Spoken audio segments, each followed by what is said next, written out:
దేవాలయానికి వెళ్ళినప్పుడు పాటించాల్సిన నియమాలు. తీర్థము తీసుకునేటప్పుడు 3 సార్లు విడివిడిగా ఒకదాని తర్వాత మరొకటి కలవకుండా పుచ్చుకొనవలెను. వెంటనే 3 సార్లు ఒకే కాలమున తీసుకొనురాదు.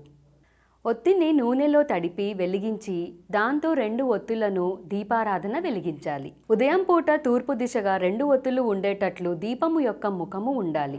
సాయంత్రము పూట ఒక ఒత్తి తూర్పుగా, రెండవది పడమటగా ఉండాలి. శివునికి అభిషేకం, సూర్యునికి నమస్కారం, విష్ణువుకి అలంకారం, వినాయకునికి తర్పణం, అమ్మవారికి కుంకుమ పూజ ఇష్టం. ఇవి చేస్తే మంచి జరుగుతుంది. దైవ ప్రసాదాన్ని తినాలి, కానీ పారేయరాదు. దీపమును నోటితో ఆర్పరాదు. ఒక దీపం వెలిగించి ఉండంగా రెండో దీపాన్ని మొదటి దీపంతో వెలిగించరాదు. దీపం వెలిగించగానే బయటకు వెళ్ళరాదు.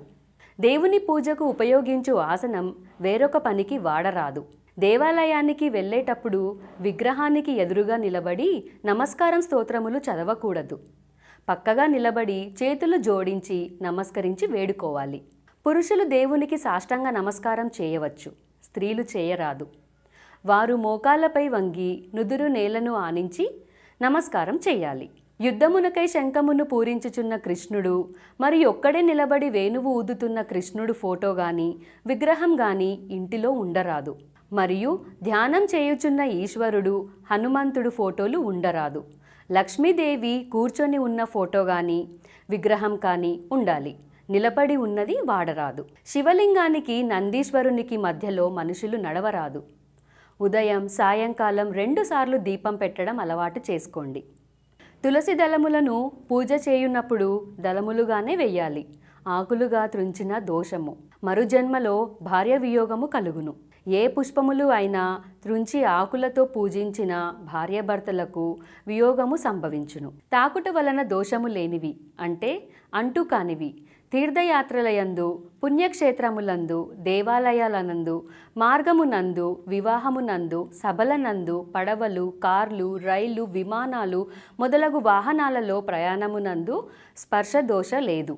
ఆదివారం సూర్యుని ఆలయం, సోమవారం శివుడు మరియు గౌరీమాత ఆలయం, మంగళవారం ఆంజనేయ స్వామి, సుబ్రహ్మణ్య స్వామి ఆలయాలు, బుధవారం వినాయకుడు మరియు అయ్యప్ప స్వామి ఆలయాలు, గురువారం సాయిబాబా, దత్తాత్రేయ, వెంకయ్య స్వామి మొదలగు గురువుల ఆలయాలు, శుక్రవారం అమ్మవారి ఆలయాలు, శనివారం వెంకటేశ్వర స్వామి ఆలయాలు మరియు గ్రామదేవతల ఆలయాలు వారి వారి సంప్రదాయ సిద్ధంగా దర్శించుట మంచిది. ఏ దేవాలయానికి వెళ్ళినా మొదట ధ్వజస్తంభాన్ని దర్శించాలి.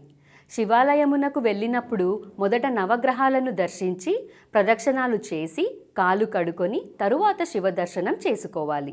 అదే విష్ణు ఆలయాలు అనగా రాముడు, కృష్ణుడు, వెంకటేశ్వర స్వామి దర్శించుకున్నప్పుడు మొదట విష్ణుమూర్తిని దర్శించి తరువాత మిగతా వారిని దర్శించాలి.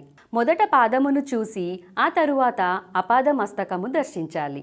నవవిధ భక్తి మార్గములు: శ్రవణం, వినటం, కీర్తనం, పాడటం, స్మరణం, మనసులో జపించుట, పాదసేవనము, అర్చన, పూజ, నమస్కారము, దాస్యము, సేవ, సఖ్యము, ఆత్మనివేదనము, మనోనిగ్రహముతో సమర్పించుట.